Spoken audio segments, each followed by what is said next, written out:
예. 자, 다니엘 4장의 내용이 자 느부갓네살의 이제 꿈이잖아요. 두 번째 꿈 내용인데, 제 앞부분은 이제 느부갓네살 본인의 입으로 이제 내용을 쭉 꿈 내용을 얘기하는 내용이 나오고, 오늘 뒷부분에 특별히 이제 20절부터 23절까지 내용은 다니엘을 통해서 똑같은 내용이 말해지고 해석되어지고 이제 이런 부분들이 이렇게 나옵니다. 같은 내용이죠. 근데 다니엘이 말한 부분하고 약간 또 차이 나는 부분이 있습니다. 하나님께서 이 세상의 왕들, 하나님을 믿지 아니하는 세상의 왕들에게조차도 권세를 주신다는 거예요. 그것은 그 권세를 통해서 이 믿지 않는 자들이지만 그들에게도 권세를 주신 이유는 그것을 통해서 백성들이 평강하기를 원한다는 것이죠. 믿지 않는 사람들까지 다 포함한 일반적 은총입니다. 비가 내리고 또 좋은 것을 먹고 행복하게 지내는 것을 원하는 것. 이것은 특별히 하나님을 믿고 안 믿고를 떠나서 온 세상이 지어짐이 질서 안에서 행복해지기를 원한다는 것. 그런 의도 속에서 하나님은 믿지 않는 사람들조차도 왕에게 권세를 주고, 그리고 그들에게 질서를 유지하여서 안녕을 구하는, 평강하기를 원하는 하나님의 일반적 은총이 거기 있다는 거예요. 이 느부갓네살의 이 짧은 이 시간, 이 3년밖에 안 되는 시간에 아수르를 파괴하고 지금까지 중동의 가장 강력한 이 나라에 있던 애굽을 파하고 패권을 완전히 장악해버린 거죠. 지구상의 가장 강력한 나라 중에 하나가 이 바벨론입니다. 그렇게 그 나라가 세워졌다고 하면 그 왕이 느부갓네살이 얼마나 능력 있고 권세 있고 또 지혜로웠는지 우리는 알 수 있습니다. 그렇게 뛰어난 왕이었습니다. 그런데 하나님은 그 뛰어난 그 왕의 능력과 재력과 또 그 나라의 강함을 보고 계신 게 아니라 하나님이 그 권세를 주신 분이기 때문에 뭘 보냐면 그 영혼을 보고 계시는 거예요. 이게 이제 핵심인 거예요. 그러니까 여러분, 돈이 막 뭐 셀 수 없을 만큼 많은 사람이라면 누가 무슨 사업에 성공했네 뭐 그럴 때 그 돈을 보겠어요? 그죠? 그 사람이 어떤 사람인지 어떻게 살아왔는지 그 사람을 뽑을 때 사람을 보는 거지. 또 자기 사위가 온다, 자기 며느리가 온다, 그럴 때 그 사람을 바라볼 때 그 돈 많은, 셀 수 없는, 지구상에 제일 많은 돈을 가진 사람이다 그러면 그 자녀의 그 결혼 상대자를 볼 때 뭘 보겠어요? 사람됨을 보지 영혼을 보려고 하지 돈이 얼마나 많은가를 보겠어요? 이미 자기 안에 충만한데. 그죠? 그러니까 하나님께서 이 땅의 모든 권세자에게 권세를 주시는 분이시기 때문에, 얼마든지 더 줄 수 있는 분이기 때문에 사람은 이 땅에 그런 강력한 나라의 왕이다, 그걸 보지만 하나님은 이 느부갓네살의 그 중심, 영혼을 지금 계속 보고 계시다는. 자, 건강한 영혼이 아닐 때, 그 건강한 영혼이 이렇게 받쳐주지 않는 그 물질과 권력은요 언제든지 무너질 수 있어요. 훅 불면 확 가요. 오늘 느부갓네살을 통해서 우리에게 경고하시는 거예요. 이 느부갓네살은 나중에 12달 동안, 한 1년 동안 아무렇지 않은 적이 있다가 그 한꺼번에 이 말씀이 임할 때를 보니까 꼭 어디를 걸어 다녀요? 바벨론 왕궁 지붕을 걸어 다닐 때, 다윗처럼 왕궁 지붕을 걸어 다니면서 지붕에서 내려다 보니까 바벨론 왕궁이 얼마나 아름답게, 세상이 다 쳐다보면서 얼마나 아름다웠겠어요. 그러면서 교만하게 내 위엄, 내 영광이 이게 아니냐 하고 까불고 있을 때, 그 말할 때, 그때 정신이 돌아버리고 하나님 말씀이 응하지 않습니까? 이게 그 영혼의 상태를 하나님 정확하게 보고 계시는 거예요. 그래서 그걸 통해서, 이 느부갓네살을 통해서 우리에게 지금 경고하고 계시는 것입니다. 14절에 보면 어제 그 나무를 베고 그 가지를 자르고 잎사귀를 떨고 그 열매를 해치고 짐승들을 그 아래에서 떠나게 하고 새들을 그 가지에서 쫓아내라. 이게 뭐예요? 영광이 다 떠난다는 거예요. 한순간 가졌던, 여러분 물질을 많이 가지면 사람도 붙고 뭐 이렇게 친구도 많아지고 여기저기 막 이렇게 도움을 바라는 사람도 많을 거고 막 그럴 거 아니에요. 인맥이 많아질 거 아니에요. 돈이 많으면. 근데 그거 툭 치면요, 그 나무를 베라. 그래요. 나무를 베라. 나무를 베라. 그러니까 나무 베면요 새도 떠나고 짐승도 떠나고 잎사귀도 없고 열매도 없고 뭐 아무도 없는 거예요. 싹 다 사라지고 마는 것입니다. 결국 왕이 그 권자에서 떨어진다. 왕이 가졌던 모든 권세를 잃어버린다. 그래서 그에게 의지했던 많은 사람들이 다 떠나가게 된다. 그 얘기를 하고 있습니다. 그런데 특이한 것은 그 뿌리의 그루터기는 남겨두라 그랬잖아요. 어제 기억나죠? 네. 다 베버리고 완전 멸망이 아니라 그루터기는 좀 남겨두라 이거예요. 자, 고대 바벨론에서는 문화를 보니까 사람이 갑자기 어떤 광기를 보이잖아요. 미치잖아요. 그러면 이 정신병자가 되면 몸을 세 줄로 이렇게 묶어서 들짐승처럼 개처럼 밖에 이렇게 묶어두었다고 해요. 오늘 느부갓네살을 보십시오. 자신의 신상을 만들어 절하게 하고 내가 신이다 하고 말했던 이 신이 되고 싶었던 사람. 보통 사람들은 신이 되고 싶은 마음이 없죠. 그죠? 여러분 루이비통 이렇게 장식하고 뭐 구찌 굳이 또 그런 걸 달고 할 때 화려하고 자랑이 좀 될 만할 수도 있겠지만 그렇다고 해서 여러분이 나는 신이 될 거야 그런 마음 혹시 가진 적 한 번이라도 있나요? 난 좋은 집 좋은 차를 갖고 싶다 그래도 나는 신이 될 거야 그런 생각을 가진 적 있나요? 그게 우리 수준이라고요. 보통 사람은 그런 마음은 없어요. 근데 이 땅에 권세와 능력과 힘을 다 얻게 되면 더 이상 얻을 게 없을 만큼 다 얻게 되면요, 그 다음에 신이 되고 싶어요. 사람은 신상을 만들고 업적을 만들고 이름을 남기고 여기저기 무슨 연구원, 문화센터, 재단에서 이름을 세세토록 남기고 싶은 거예요. 이게 인간이 신이 되고 싶은 마음이 그때부터 생기는 거예요. 그런 거 보면 아직 이 모양이 좀 아름다운 거죠. 그죠? 할렐루야. 감사한 거죠. 너무 많지 않아서.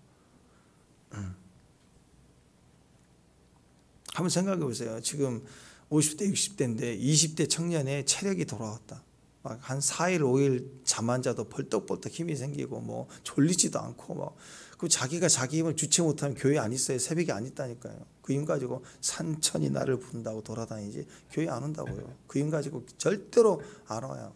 갑자기 돈이 많아졌다. 100억 200억 생겼다. 교회 안 온다고요. 지금 사라질걸요 아마 대부분.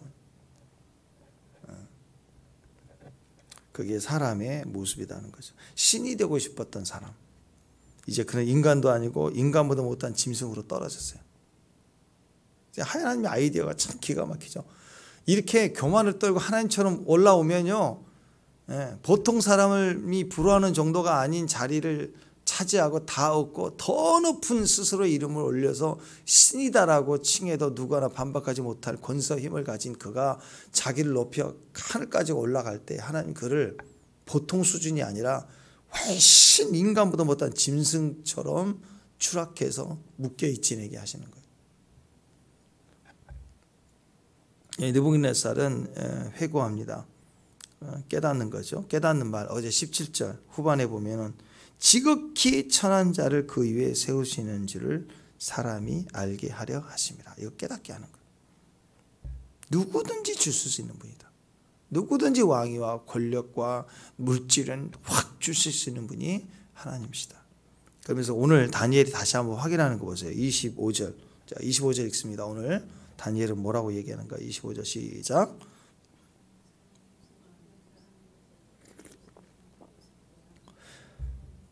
하늘이 이스라엘에 젖을 것이 이와 같이 7대를 지닐 것이라. 그때에 지극히 높으신 이가 사람의 나라를 다스리시며 자기 뜻대로 그것을 누구에든지 주시는 줄 아시리다. 지극히 천한 자를 그 위에 세우는 줄 사람이 알게 한다. 그게 아니라 다니엘은 뭐라고? 지극히 하나님이 지극히 높으신 하나님께서 사람을 다스리시는데 자기 뜻대로 누구에든지 줄 수 있다. 그러니까 그 고난 가운데 하나님 지혜를 깨닫는 죄인의 고백, 이 못난 죄인을 주여 막 이 천한 자를 이렇게 고백을 하잖아요. 근데 그 한 사람만이 아니라 하나님은 예외가 없어요. 누구에게든지 주실 수 있는 분이시다. 우리가 정말 깨달아야 돼. 가능성이 있어요. 가능성. 누구든지 떨어질 수 있어요. 누구든지 추락할 수 있어요. 누구든지 잃어버릴 수 있어요. 그러나 그거 하나님 그렇게 하시는 분이 아니라 좀 확대해서 보자는 거예요. 누구든지 세울 수 있는 분이라는 건 깨달아야 돼요. 누구든지 가능성이, 누구든지 왕의 자리가 될 수 있다라는 거예요. 지금까지는 자기가 잘나서 하나님 뜻을 받아서 자기가 왕이 된 줄 알고 그렇게 말을 했는데, 아니 하나님 누구든지 다 줄 수 있어. 너 말고도 다 있어. 엘리야에게도 그랬죠. 바알에게 무릎 꿇지 않는 자, 네 눈에 안 보이지? 7,000명이 있어.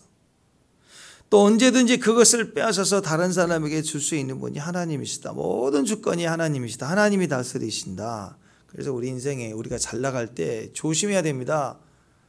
자기인 줄 알고 까불 때 그 입에서 말이 나가기도 전에 돌아버린다고요. 미칠 수 있다고, 다 잃어버릴 수 있다고요.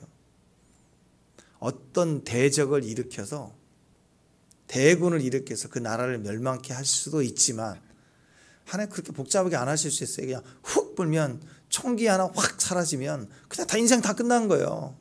확 사라진다고. 확 아무것도 아니에요. 인생이 무슨 뭐 세상에 제일 유명한 박사학위는 몇 개씩 갖고 있고 뭐 그래도요, 훅 하고 총명 잃어버리면 끝난 거예요. 끝나는 거. 자, 이런 지혜를 우리가 들을 수 있다면 우리가 하나님 앞에 할 수 있는 건 뭘까요? 감사밖에 없습니다. 느부갓네살의 영적인 깨달음을 갖게 됐을 때 바벨론의 모든 구석구석까지 자신의 입으로 지금 회고하는 거예요. 지극히 높으신 이가 사람의 나라를 다스린다. 할렐루야. 자, 보세요. 지극히 높으신 이가 사람의 나라를 다스린다. 이렇게 선포했을 때 하나님 이름이 얼마나 영광을 받았겠어요. 누가 지금 외치고 있어요? 바벨론 왕이, 세상을 다 정복했던 가장 강력한 왕이 지금 뭐라고 고백하냐면 지극히 높으신 이가 사람의 나라를 다스린다. 여러분 이 얘기 들었을 때 누가 제일 감격했겠어요? 다니엘이 얼마나 감격했어요. 자신의 족 이스라엘을 짓밟아 버렸고요. 성전을 파괴했어요. 성전의 금까지 파나갔어요. 예루살렘 성문에 있는 모든 금으로 장식된 것까지 다 파갔다고요. 금을 좋아하는 민족이니까. 바벨론은 금이에요. 금. 그래서 금을 다 파가가지고 금을 도둑질해가 성전을 다 회팡하고 나라가 멸망하겠죠. 뭐 이스라엘뿐만 아닙니다. 이 당대 중동에 있는 모든 패권들을 다 점령했던 대제국, 그 난폭하고 포악하고 가장 강력한 왕, 그 군주가 뭐라고 지금 하는가? 40년 만에 하나님이 위대하시다. 하나님이 이 나라를, 사람의 나라를 다스린다. 근데 그 하나님이 누구예요? 내 하나님이, 우리 하나님, 우리 언약의 하나님을 그 강력한 포악한 왕의 입에서 하나님이 찬양되고 있는 거예요. 이걸 지켜보는 다니엘은 감격스럽지 않겠어요? 바벨론이 유다를 전멸시켰어요.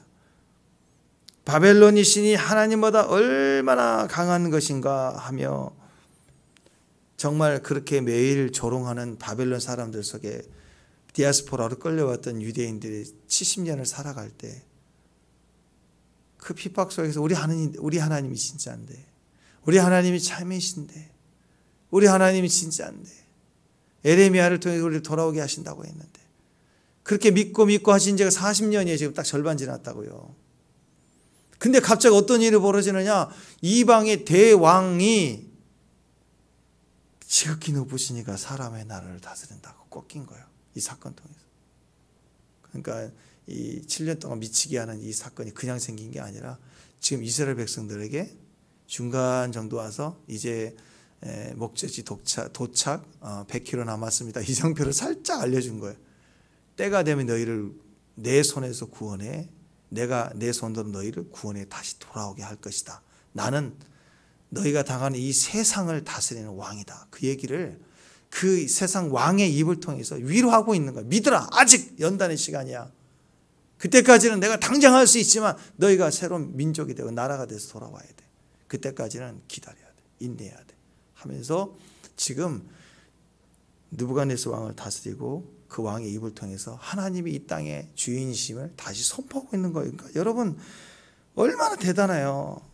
바벨론에서 바벨론 신이 니네 하나님보다 낫다라고 그런 조롱을 거리며 갈등을 겪으며 살아왔던 지금 바벨론에 살고 있는 디아스포라 모든 유대인들에게 이게요 선포하는 왕의 조서로 조서를 꾸몄다고. 조서. 그냥 말만 한 게 아니라 조서를 꾸며서 선포했다고요. 그러니까 이 성명서를 볼 때 온 이스라엘 백성들이 얼마나 감격스럽게 우리 하나님 살아계신다. 이스라엘 하나님 지금도 살아계신다. 실로 우리를 버리시지 않는다. 지금 당장 하실 수 있지만 하나님 우리를 연단케 하시는구나. 단련한 후에는 내가 전군같이 나오겠구나. 인내하자 하는 것을 온 이스라엘 가운데 지금 선포하고 있는 거예요. 하나님이. 축복합니다. 축복합니다. 네. 때가 되면요 하나님 그렇게 하세요. 근데 중간에 어떤 일이 벌어지는가, 끝까지 인내하는 자들에게 우리를 핍박하고 가장 강하게 악독하게 힘들게 했던 사람의 입에서 하나님 고백되는 날이 온다고요. 축복합니다. 그리고 그 시간이 지날 때 실제로 우리를 부르시는 날이 또 와요. 그러니까 여러분 이런 단계적인 주님의 계획과 역사가 반드시 있어요. 끝까지 인내해야 돼요. 그러니까 그 징표를 보여주는 게 다니엘 아니에요? 여러분 왕은 느부갓네살 왕이지만 가장 강력한 왕이지만 실제로 그 나라를 다 다스리는 자는 다니엘이 다니엘. 이왕 나라의 모든 정사와 권세를 다스리는 자가 다니엘이에요. 애굽의 왕은 바로예요. 바꿀 수가 없죠. 1대 바로, 2대 바로, 바로가 그 안에 신이기 때문에, 바로는 세상의 신이기 때문에 그 나라를 바꿀 수는 없겠지만 세상이라는 바로가 다스리는 그 나라의 실제적인 나라를 다스리는 자는 요셉이었잖아요. 축복합니다. 세상 임금, 세상 나라 바벨론의 임금은 마귀예요. 마귀가 다스린 것 같지만 그러나 하나님은 하나님의 사람들을 통해서 다스리고 계시다는. 자, 이걸 다시 좁혀서 이제 느부갓네살이라는 한 인간을 포커스로 맞춰서 생각해 보면 26절 한번 보세요. 26절 다시 읽습니다. 26절 시작.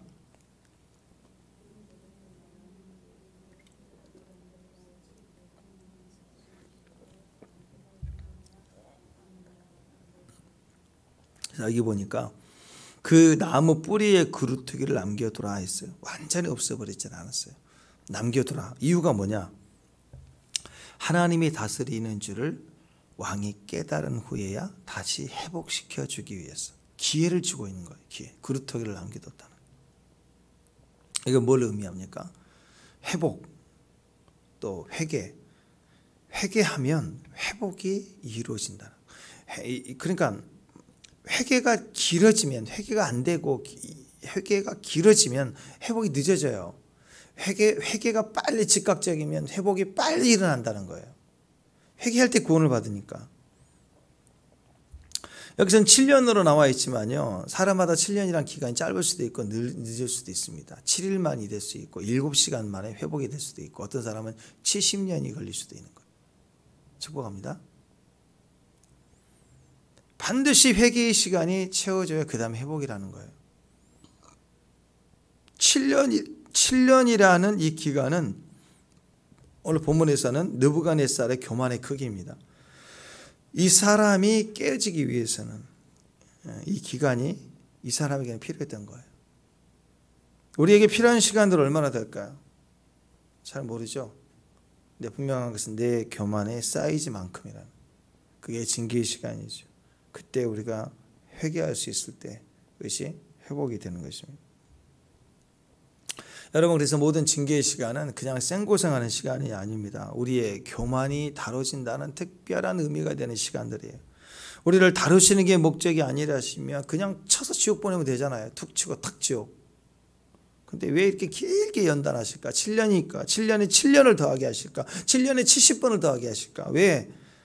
교만을 다루고 있는 거고, 교만은 반드시 다뤄져야 회복이 있고 영광이 있기 때문에, 영광과 회복으로 들어가기 위해서는요, 우리 안에 있는 조그만 것이라도 절대로 용납이 될 수가 없어요. 교만만큼은 절대로 그냥 용납이 될 수가 없는 거예요. 근데 이 교만은 하나님이 우리를 수술시켜 놓고 그냥 이렇게 핀셋으로 쭉쭉 빠지듯이 그렇게 나오는 게 아니에요.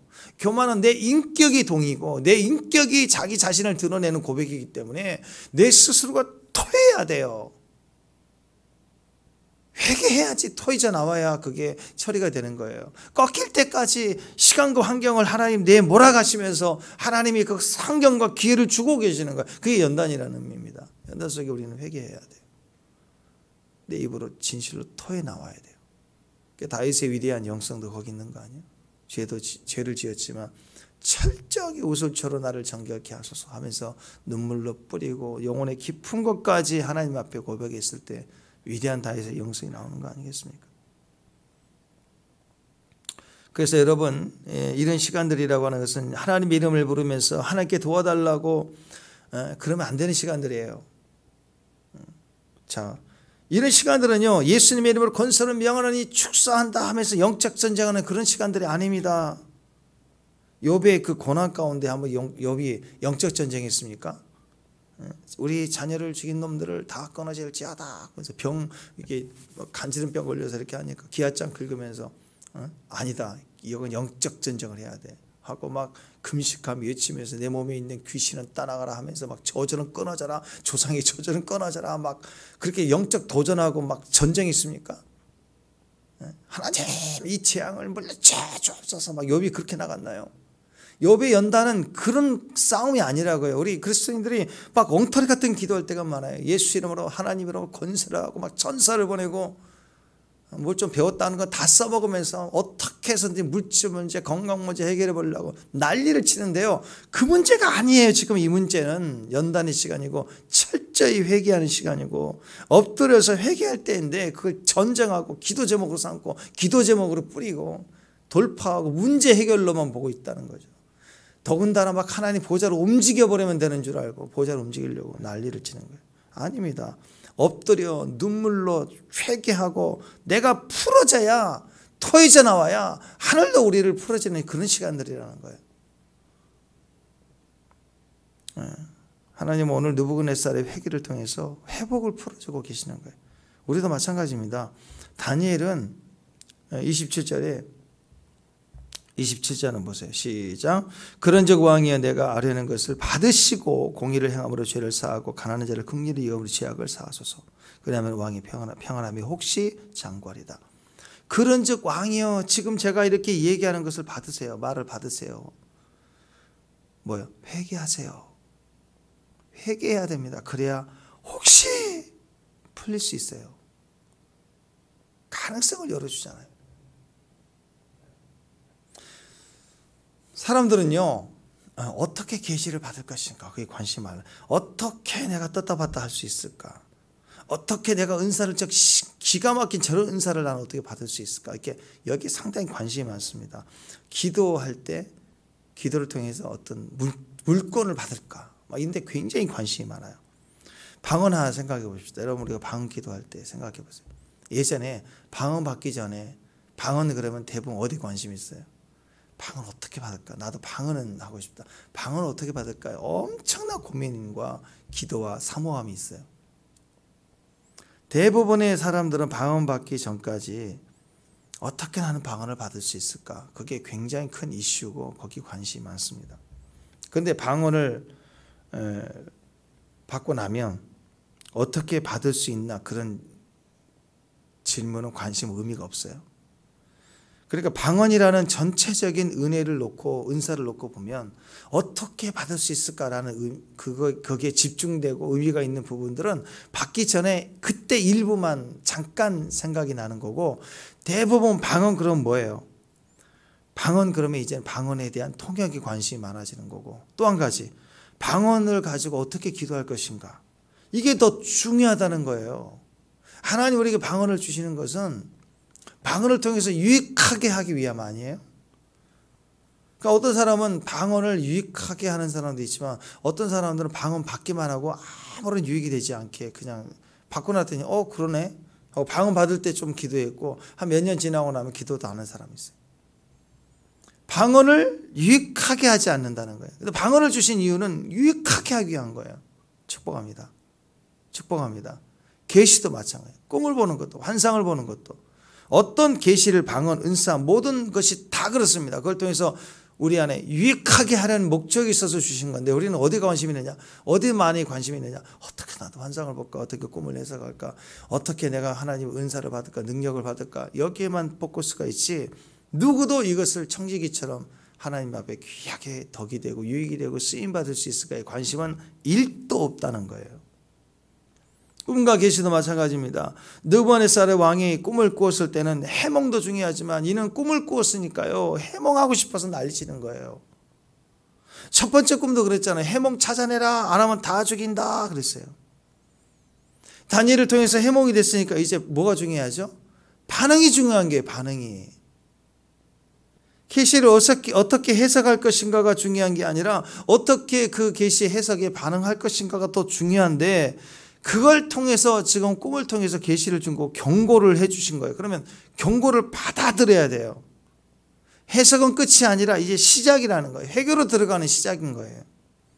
근데 경고를 듣고도 회개하지 않는 사람들, 계시도 잘 주지 않지만요, 들어야 할 사람 듣지 않고 듣고도 회개하지 않을 때 하나님은 이제 그 사람을 본격적으로 다루기 시작하는 거예요.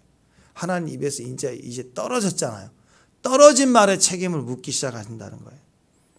항상 해석보다 적용이 더 중요합니다. 성경도요, 해석이 중요한 게 아니라 왜 많은 사람이 성경을 보면 그렇게 말씀을 쪼개려고 그래, 쪼개려고 말씀을 쪼개는 해석 잘하는 건 의미가 하나도 없어요. 한 말씀이라도 내가 살아내는 게 중요한 거죠. 해석보다 더 중요한 것은 하나님의 말씀을 내가 먹는 거예요. 지키는 것입니다. 하나님의 은사와 계시도 마찬가지입니다. 왕이여 제발 듣고 죄를 사하소서. 그리하면 왕의 평강함이 장구할 것입니다. 혹시 장구하리라. 회개하세요. 이제 해석해 줬으니까 이 말씀에 책임을 져라. 안타깝게 얘기를 하고 있잖아요. 지금이라도 회개하면 당신 운명 바뀔 수 있다 이거예요. 가능성을 말해주고, 이게 그루터기라고요. 참 감사한 건 지금까지 사람들 이렇게 상담하고 이렇게 오다 보니까 그럴 때가 있어요. 목사님 저 다 망했어요. 다 망했어요. 그랬는데 보니까 다 망했다는데 어떤 분은 강남에 4층짜리 빌딩 하나 있더라고요. 마지막 남. 그러니까 워낙 잘 살았던 집인데 그게 하나 남았다는 거죠. 그러니까 보면 그래요. 다 망했다. 나 다 끝났다 하는데 보면은 그루터기가 다 있어요. 진짜 안 죽었어. 그루터기가 있다니까요. 다 하나님이 연단 속에서 목적은 우리를 죽이시는 게 아니기 때문에 하나님이 다 죽었다 그래도, 다 망했다 그래도 이렇게 숨통이 터질 만큼의 기회를 아직까지 주고 계시고, 그걸 주고 기다리고 계시는 거예요. 뭐 하는 거예요? 마지막 기회를 또 주고. 이 느부갓네살 왕에게는 이 그루터기를 남겨주세요. 1년 동안 1년 동안 뭐 해야 돼? 1년 동안 기다려주신 거예요. 그 1년을 기다려주시면서 그루터기를 남겨줬으면 그때 회개해야 되잖아요. 그죠? 그랬으면 운명이 또 바뀔 수도 있습니다. 근데 뭐라고 하느냐? 다니엘이 분명히 얘기했고 내 꿈도 그렇고 정말 틀림이 없는데, 말은 맞는데, 하나님의 말씀은 분명한데 1년이 지났는데 아무런 일이 일어나지 않네? 별일 없겠지. 그냥 그러다가 언제쯤 되겠지. 혹시 우리 안에 이런 비슷한 코드의 언어가 있지 않아요? 언젠가 주님이 오시지. 알아, 나도. 근데 내 때는 아닐 수도 있지 않을까. 이게 자꾸 미루는 거. 주의성수 안 하면 안 되는데, 새벽을 놓치면 안 되는데 알아요. 새벽에 하나님이신데 알아요. 근데 자꾸 빼먹고 몇 달이 빼먹고 1년이 됐는데 좀 괜찮은 것 같은데 라고 생각할 때 있지 않겠습니까? 그러다 망하는 거예요. 축복합니다. 베드로서 3장 9절에는 주의 약속은 어떤 이들이 더디다고 생각하는 것이 더딘 것이 아니라 오직 주께서는 너희를 대하여 오래 참으사 아무도 멸망하지 않고 다 회개에 이르기를 원하시느니라. 하나님이 더디 오신 게 아니고요, 참으시고 계신 거예요. 참고 1년 동안 참으신 거라니까요. 기회를 주신 거예요. 하나님은 대단하신 것 같아요. 1년을 주셨어요. 저 같으면 제가 하나님이라면 1년까지 안 놔뒀을 것 같은데. 여러분 말세에는요 이 조롱자들이 나온대요. 기롱자다, 조롱자들이 나온다. 베드로서에 보면은 그들은 첫 번째 재림이 없다라고 외친대요. 교회 안에다가. 그들의 말하기를 베드로서 3장 4절에 보면 주께서 강림하신다는 약속이 어디 있느냐. 조상이 잔 후로부터 만물이 처음 창조될 때와 같이 그냥 이 세상은 있는 거다. 이는 하늘의 예적부터 있는 것과 땅의 무리에서 나와 물로 성립되는 것을 하나님 말씀으로 된 것들을 그들이 일부러 잊으려 함이로다. 일부러 잊으려고요. 종말이 없다는 거예요. 강림이 어디 있느냐. 그냥 그대로 있지 않느냐라고 가르친다라는 거예요. 이 거짓된 말에 속으면 안 돼요. 재림이 반드시 있습니다. 그 말은 뭐예요? 어느 날 심판이 온다 그 뜻이 아니라 주의 성도들에게는 재림이 있다는 말은요. 준비하라, 예복 입어라. 할렐루야, 아멘. 마치 뭐가 있냐면 결혼 날짜 잡은 사람도 있잖아요. 결혼 날짜 잡으면 그냥 결혼식 한다. 그 개념이 아니잖아요. 당사자는요. 결혼 날짜 잡을 때부터 피부 미용도 좀 하고 살도 좀 빼고 식장 알아보고 예복도 제일 좋은 거 입어보고 그 준비가 즐거운 거 아니겠습니까? 그 말이에요. 그런데 종말이 없다. 강림이 없다. 그냥 그대로 있다. 하나님 분명히 말씀했는데도 믿지 않은 자들이 거짓된 자들이에요. 내 결혼식 망치려고 하는 자들, 게으르게 하는 자들. 이들보다 더 미혹적인 사람들의 말이 그때 또 있다는 것입니다. 주의 재림에 대한 약속이 더디 성취된다는 말이에요. 그러니까 우리가 정말 미혹당하지 말아야 될 소리는요. 주의 강림하심이 없다는 말이 아니라 있긴 있어. 근데 우리 때 아니야. 좀 천천히 올 거야. 급하지 않아도 돼. 더디 온다고 얘기하는 거야. 아니라는 거예요. 오늘 느보네서를 통해서 말씀하시는 것은 하나님은 더디 오시는 게 아니라 길이 참고 계시는 거예요. 지금 당장이라도 되지만 참고 계시는 거예요. 한 영혼이라도. 아니면 우리 안에서 나와줘야 될 그 완벽한 회개의 그 하나도 남김없이 다 나오기를 참고 계시는 거예요. 이거 뭐 예화가 맞지 않지만 아니 한번 생각해 보세요. 여러분 화장실 가서 막 죄송합니다. 아침부터 똥을 싸는데 막 나오는데 딱 끊어요. 끊고 나와 보세요. 나와서요? 아니 이 양 막 나올 때 끝까지 싸야죠. 끝까지 똥도 쏘는 것도 끝까지 싸야 시원한데 우리 안에 더러운 죄악과 회개해야 될 인격과 교만이 나오기 시작할 때 하나님은 참아요. 그거 싹 다 뽑아서 나와야 되니까 그 길이 참고 있는 그 기간을 갖다가 나와줘야 될 것이 나오도록 참고 있는 그 기간을 더디 오신다고 없다라고 얘기한다. 그 얼마나 무지하고 어리석은 것입니까? 하나님은 더디 오시는 것이 아니라 참으시는 것이에요. 여호와의 참으심은 피조물을 향하여서 하나님의 완벽한 심판과 축복을 이루시는 그 하나님의 신실한 약속의 성취가 너무도 분명하기 때문에 그로 인해서 심판에 들어가지 말라고 너무도 분명하기 때문에 죄인들을 향해서 참고 기다리고 계시는 거예요. 빨리 그 기간이 차기 전에 회개하라고 돌아가. 그 하나님의 대표적인 속성이 참으신 거예요. 1년이라는 기간이 그런 기간이에요. 이미 주님은 당장 내가 속히 오리다 그 말 속에는 더디 언젠가는 올 거야가 아니라 지금 당장 다시 오고 싶으신데 참고 계시는 이 종말의 시간대에 우리는 깨달아야 돼요. 이 그분의 참으심의 시간을 인간이 헛되이 보내고 1년 동안 엉청망청 지붕에 올라가 있고 꼭 지붕 올라가면 꼭 이상한 짓을 하는 것 같아요. 보니까 지붕 올라가지 마세요. 아파트도 지붕 올라가면 좀 이상한 놈이야. 왜 거기로 올라가? 지붕이 아파트 지붕이니까 문 다 잠궈버려야 돼. 지붕이 올라가면 이상한 사람들은 떨어져 죽으려는 사람들 올라가는 거 아니에요? 왜 높은 데로 올라가요? 자꾸 할 일 없이 빈둥빈둥. 하나님 앞에 겸손해야 돼요. 오늘 벨사살처럼 마지막 기회를 그 1년을 헛되이 보내다가 이 종말의 시즌을 하나님 더디 온다 하고 내 삶에 하나님 더디 오신다. 오시는데 언젠가는 하고 막연하게 이렇게 오는 자들에게는 베드로후서에는 도적같이 온대. 그날이 도적같이. 그럼 우리는 거기에 속한 자들이 아니죠. 하나님 우리에게 도적같이 오는 자가 아닙니다. 결혼 날짜를 받은 신부에게는 결혼식이 도적같이 오지 않아요. 예비되고 준비되고 사모함으로 아름답게 다듬어지고 계획되어지고 그러면서 환성에 가고 그 날이 정점이 결혼식 날인 거예요. 데살로니가전서 5장 4절에서 11절 읽어드리고 마칩니다. 데살로니가전서 5장 4절에서 11절까지 제가 읽어드립니다. 형제들아 너희는 어둠에 있지 아니하며 그 날이 도둑같이 너희에게 임하지 못하리라. 너희는 다 빛의 아들이요 낮의 아들이라. 우리가 밤이나 어둠에 속하지 아니하나니 그러므로 우리는 다른 이들과 같이 자지 말고 오직 깨어 정신을 차리라.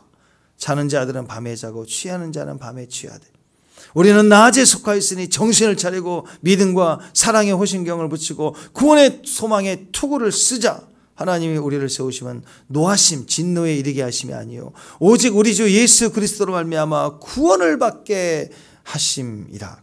예수께서 우리를 위하여 죽으사 우리로 하여금 깨어있든지 자든지 자기와 함께 살게 하려 하셨느니라. 그러므로 피차 권하고 서로 덕을 세우며 너희가 하는 것 같이 하라. 형제 연합을 이루라. 서로 사랑하자. 서로 연합하자. 함께 기도하자. 그리스도를 중심에 두자.